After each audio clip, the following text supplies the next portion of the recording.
Chapter 17. The Vulpes. Americana rose slowly. Her eyes were still readjusting to the lights of the main hall of Crown Eden. Everyone watched in silence. The director Popes' Rock, the angel Ryle, the patrons, the masters, the angels and demons of the Legion Orchestra, the sentinel animals of the Tree of Knowledge, the other initiates, and the 4 organs. Wooey stood up and adjusted the top hat on her head. Estam, without delay, sprayed the nasal mist into his nose. Nio coughed it discreetly, took a sip of his syrup, and tightened the knot of his tie. Poppendakern unplugged from the Tree of Knowledge, opened the compartment in his belly, and retrieved his USB cable. As soon as everyone had recomposed themselves, the 4 avatars on the stone ceiling of the main hall began to speak. The commander, Alexander the Great. I conquered the fire. I mastered the field. With blade of resolve and the weight of the shield. Through storms I rode, in silence I led. For kings do not shout, they breathe through the dread. The messenger, Mozart. I whispered the truth in the hush of the air, spoke riddles in rhythm, with grace and with flair. My voice built the bridge when the path split apart. For those who hold words, command every heart. The strategist, Machiavelli. I moved in the shadows where foresight prevails, wove patterns of purpose through layers of veils. While others took steps, I unfolded the map, for wisdom is quiet, and silence a trap. The guardian, Florence Nightingale. I kept what was sacred unseen in the crowd, spoke soft to the broken, and listened aloud. I held every truth that no eyes dared to see, for guarding the soul is what makes it free. The 4 avatars bowed to the 4 young ones. That which is destined for you will come in the form of temptation, said Alexander. Many believe it comes from the outside in, when in truth it comes from the inside out, said Mozart. Many believe they are distinct from one another, when in truth they are origin. They are one and the other at once, said Machiavelli. The serpent that grants discernment between good and evil shall manifest. All here shall bear witness, said Florence. The 4 avatars remained silent for a few moments. The one whose duality contains both moon and sun, though 2, yet 1, stepped toward the center of the tree of knowledge and insert the key of the cell that has already divided and shall now become part of an organ, said Florence. Nio Nemesis stepped forward, gazing at the 4 avatars. He took the key of his duality from his pocket. A keyhole appeared on the trunk of the Tree of Knowledge. Nio inserted his key and turned it. Then, descending from the crown of the tree, a great serpent with black and white scales slithered toward Nio. Its mouth opened. It regurgitated a red apple and offered it to him. Nio held the fruit in his hands. The serpent hissed and said, If thou eatest of this fruit, thine eyes shall be opened, and ye shall be as God. Nio bit the apple. He swallowed the piece, took another bite, chewed and swallowed.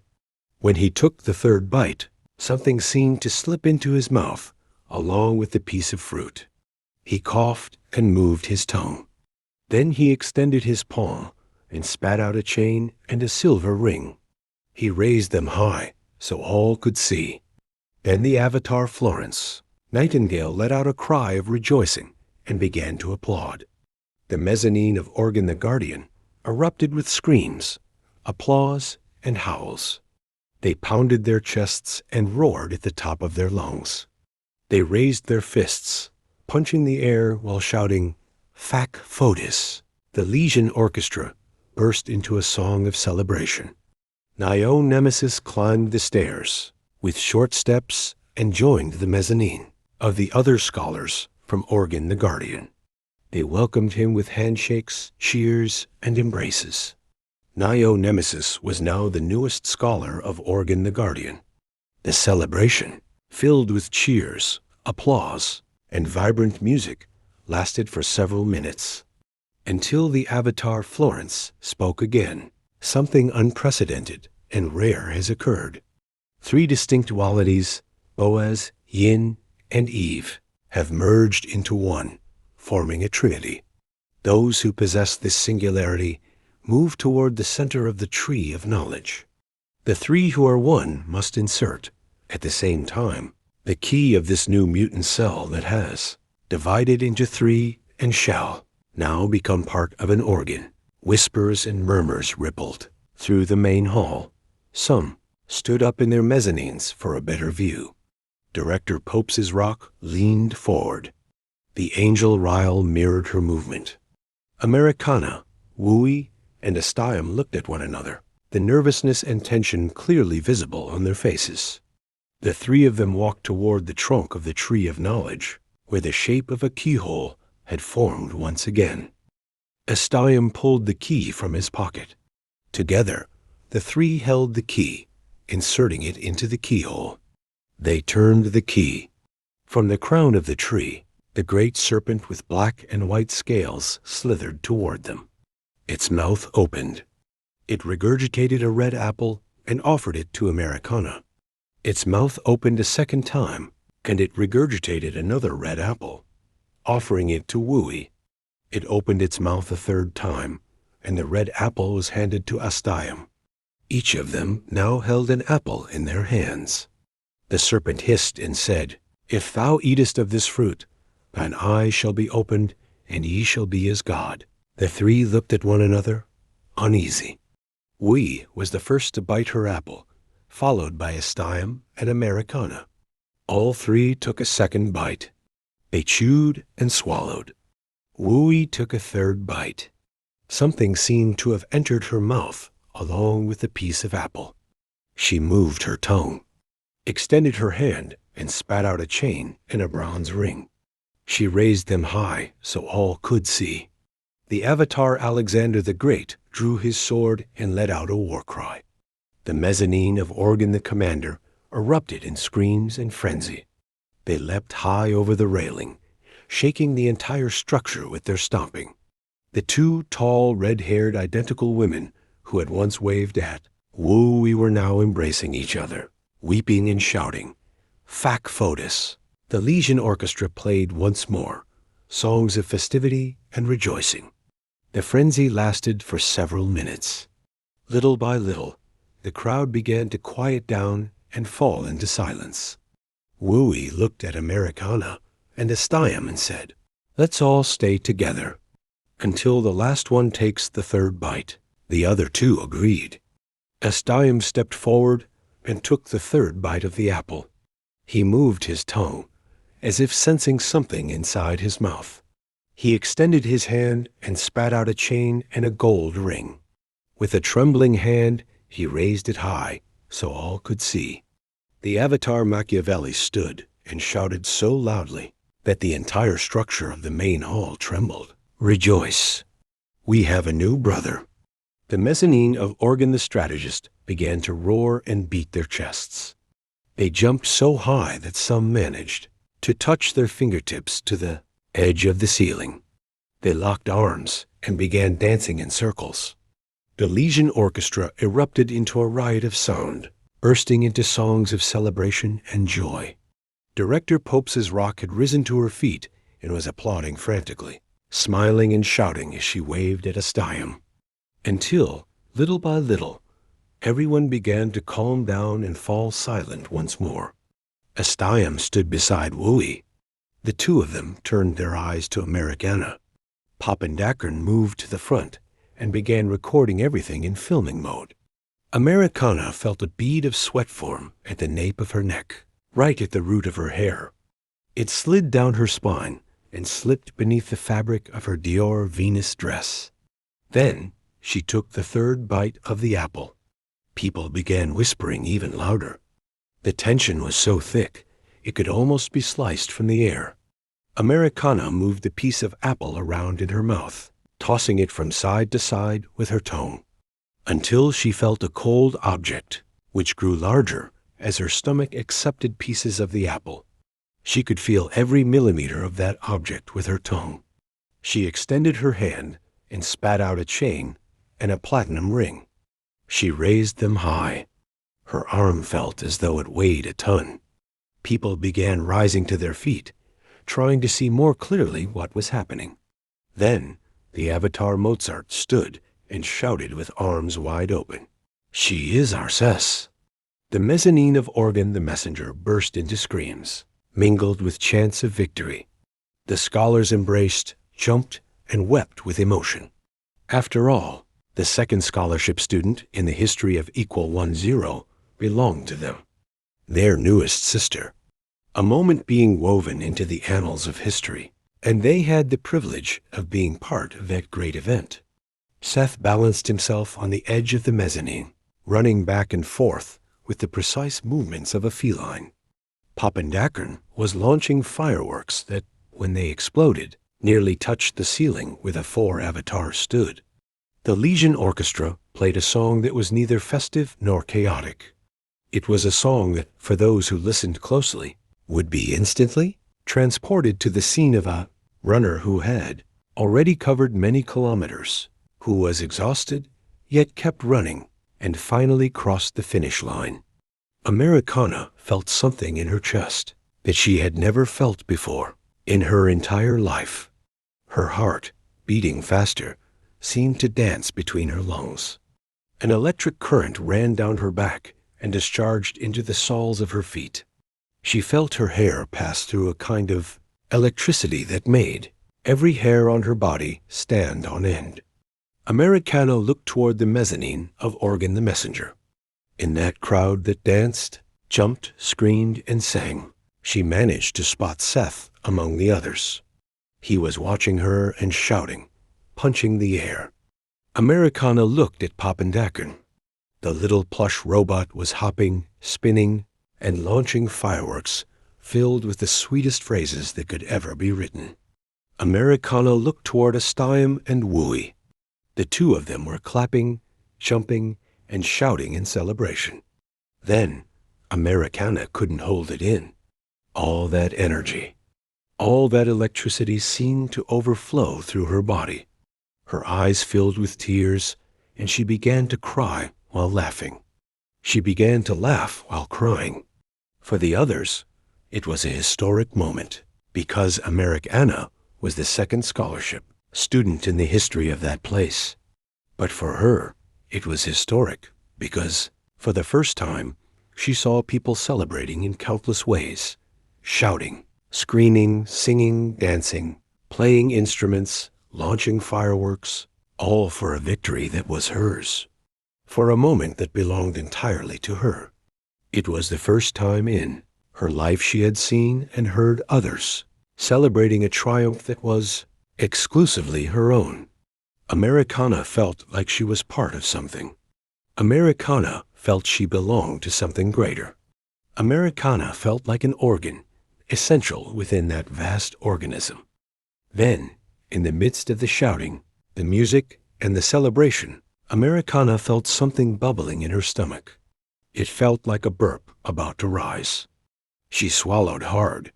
It would pass. But it didn't. On the contrary, it grew stronger. Within seconds, she felt a burning in her chest. She placed a hand over her stomach. Maybe it was the dress that felt too tight. Instinctively, she looked at Astiam and Wooey, who were also holding their stomachs. The expressions on their faces showed they were trying to understand what was happening inside their bodies. Astiam covered his mouth with both hands. Wooey couldn't hold it back. She opened her mouth and vomited beside the tree of knowledge. The people who had been jumping and dancing slowly began to realize that something was wrong. Astiam couldn't hold it either. He let out a loud burp and vomited immediately after. The crowd was now completely silent, eyes wide open, trying to make sense of what was happening. Americana felt as though her stomach were twisting itself from the inside. She brought both hands to her mouth, but she couldn't hold it in. She vomited as well. Papandakern immediately activated yellow mode, health, first aid. Maybe the three teenagers were simply euphoric and excited by the sudden chain of celebrations, one after the other. Maybe that was all, an emotional state. But then, Wooey jumped back and pointed, shouting, "What the hell is that?" Astium recoiled, instinctively hiding behind Wooey. "What is that?" Americana looked around in all directions, trying to understand what was happening. Then she noticed her vomit was moving. Her eyes darted to where Wooey and Astium were pointing. Their vomit was moving too. Americana jumped back, pressing herself against the tree of knowledge. The pieces of apple that the three of them had chewed and swallowed were now shifting, as if they were alive. Everyone inside the main hall was on their feet, watching the vomit move with expressions of disgust and deep astonishment. Some covered their mouths and turned away, afraid they might throw up as well. Pappendackern ran toward Americana and hugged her legs. He looked at the vomit and scanned it, saying, "Mommy, attention. Signs of life detected. Signs of life detected." The vomit from all three began moving in the same direction, as if trying to approach one another and merge, until the three became one, forming a single mass of vomit. Wooey and Astium ran to join Americana and Pappendackern. All of them huddled against the tree of knowledge. Then the vomit began to move as if it were pulsing. At first, a gentle throb, which gradually intensified, until it matched the rhythm of a beating heart. It pulsed and pounded, growing stronger and more intense with each beat, until the mass of fused vomit began to take shape. It started to change color. It seemed to be turning translucent around the edges. At the center, it appeared to be gaining a hue blended with red, light pink, and purple. It was nearly impossible to hear any sound, not even the sound of someone breathing. Inside the main hall, everyone was absorbed, fully focused on the mutant vomit, trying to understand what it was and what it was about to become. The vomit appeared to shift its structure with every passing second, until it finally transformed into something that looked like a thick, opaque bubble with something inside. Then the interior of that strange bubble seemed to pulse. It pulsed and stirred slightly. It pulsed and stirred with growing force, until it became possible to see, through the membrane of the bubble, that a living creature was inside. Then everyone realized that the vomit from the three teenagers had transformed into an amniotic sac, carrying some kind of embryo or fetus within it. Now it was possible to see veins of blood circulating inside the amniotic sac. Suddenly, whatever was inside began to move. It started trying to come out. The outline of a small black mass could be seen stretching its limbs, trying to push its way out. It moved faster and faster, until the amniotic sac burst. Americana, Wooey, and Astium jumped back once again. Pappendackern was about to activate red alert mode. Danger. Everyone inside the main hall gasped in astonishment. The liquid inside the sac, a thick translucent slime marked with red patches of blood, spilled onto the grass. The amniotic sac began to slowly deflate as the liquid within it was released. Then they saw the creature inside begin to show a paw, or a claw, or whatever that thing was, pushing its way out. "What the hell is that?" asked Americana. "Looks like a creature covered in black fur," observed Astium, frowning in disgust. "Is that a bat?" said Wooey, suspicious, shrinking back even more. Then the creature pushed its tiny face out. "That's a little fox," said Americana. "A black fox," said Astium. "A cub," said Wooey. "This is the Antichrist. I'm going to destroy this thing." "Mommy," said Pappendackern, opening the compartment in his belly and pulling out a wooden club. "No." The three of them screamed at once, holding the plush robot back. The little fox, covered entirely in black fur, had large, equally black eyes with a deep and penetrating gaze. The tiny creature managed to fully emerge from the amniotic sac. "Yuck, that's disgusting," said Pappendackern, watching the little fox devour the very sac it had just come out of. Then The great hippopotamus stepped out of the ring of water that protected the tree of knowledge, opened its massive mouth, and declared as it charged toward the little fox, "Unauthorized entity. Poses a risk to the area. Terminate immediately." In that instant, several things happened within a single second, or even less. Papandakorn projected a shield to protect Americana, Wooey, and Astayum. The three of them were shouting, trying to stop the hippopotamus from destroying the little fox. The hippopotamus opened its mouth even wider. As it lunged forward to crush the creature, the little fox, without the slightest signal or warning, opened its own mouth and swallowed the hippopotamus whole in a single bite. Gasps of shock and disbelief echoed from every corner of the main hall. Americana was stunned. She couldn't quite grasp what had just happened. She blinked more than once. The hippopotamus had been there, and in the very next second, it was gone. "The hippopotamus was just swallowed whole," said Wooey, eyes wide, mouth agape. The little black fox looked from side to side, let out a tiny burp, sat down, and licked its paw. Then the other sentinel animals of the Tree of Knowledge turned toward the little fox. They made a move to attack. At that moment, the loud sound of wings flapping filled the air. Director Popes's Rock placed her arm around the neck of the angel Ryle. He, in turn, wrapped one arm around her body and, with a few swift movements, leapt from the mezzanine and landed at the base of the Tree of Knowledge. "Stop," said Popes's Rock, raising her hand toward the sentinel animals of the Tree of Knowledge, who were already just steps away from attacking the little fox. Ryle, with his great wings, formed a protective barrier. "This creature has taken the life of one of our sacred kin, who was simply doing his duty. We demand justice and reparation immediately," said a giant buffalo with sharp horns. "I prostrate myself before you, sacred sentinels of the Tree of Knowledge," said Popes's Rock, kneeling before all the sentinel animals. "Thanks to your tireless protection, we who enjoy the favors of King MatNat may rest our heads in peace, knowing we can count on your guardianship."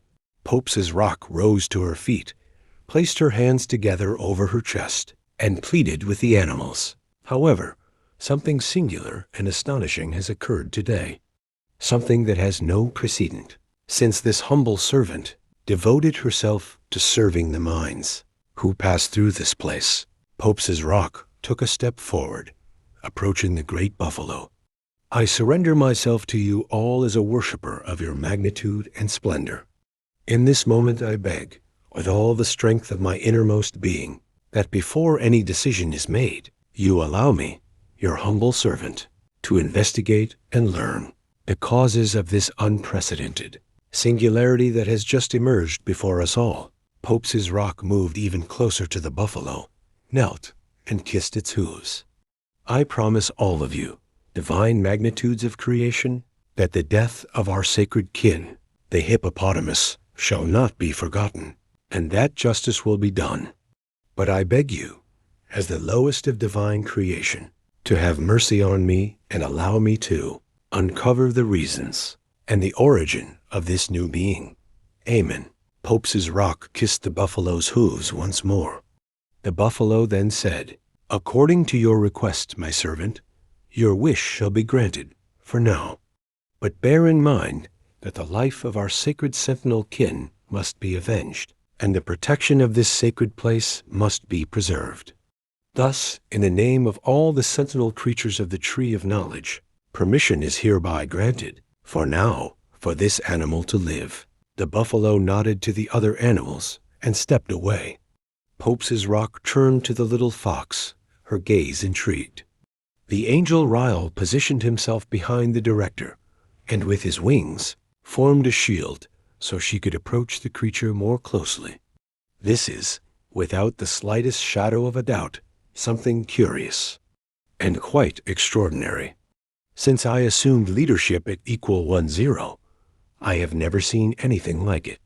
Technically, this is a vulpes vulpes, the common red fox, but this one displays melanism, a genetic mutation that increases melanin production, resulting in this black coloration of the fur. Pope's rock moved even closer and seemed to study the little fox with her eyes. I cannot say that your union, 3 distinct qualities fused into one, is something ordinary. On the contrary, it is just as unprecedented as the origin of this creature. Pope's rock looked at Americana, Wooey, and Astium. I believe you must be very tired. After all, you went through the initiation, deciphered the riddle of the museum, and endured the trial of the 4 organs. Pope's rock turned her gaze again to the little fox, who had now laid down. For now, I ask the 3 of you to remove this creature from here, since the sentinels of the Tree of Knowledge see it as a threat to this sacred place. I will dismiss you now, as there is still much to be done. But I promise we will meet again to address what has occurred. Pope's rock turned to the crowd in the mezzanines and said, My brothers and sisters, something singular has taken place among us today. We are still at the beginning of the trial of the 4 organs. There are still other initiates who must face the paths that the Tree of Knowledge will present to them as a test. For now, let us take a break, and we shall resume with the trials of our new brothers and sisters. The crowd began to rise gradually and leave the main hall. The angel Ryle brought his lips close to Director Pope's rock's ear. He did not move them, even a fraction, yet he seemed to have given her some kind of guidance, in a way that only she could understand. She turned to the 3 and said, Please, before you leave, we need to settle something. This little creature cannot remain here in Crown Eden, for now. Not until we discover more about it and study its nature. If it came from you, it is because the mysteries of God, which surround the paths of all of us in the universe, want you to be the ones to care for it. But to be sure, we shall conduct a test. One by one, each of you will call this small creature. If it obeys, comes, and remains, that shall be understood as a sign that this being, for now, must stay with the one to whom it responds. Pope's rock knelt before the little fox. She extended her arm and said, Child of God, if I am worthy of your attention, come to me. The tiny creature stood up, sniffed her fingers cautiously, and gave a small lick to her hand. But then it returned and lay down where it had been.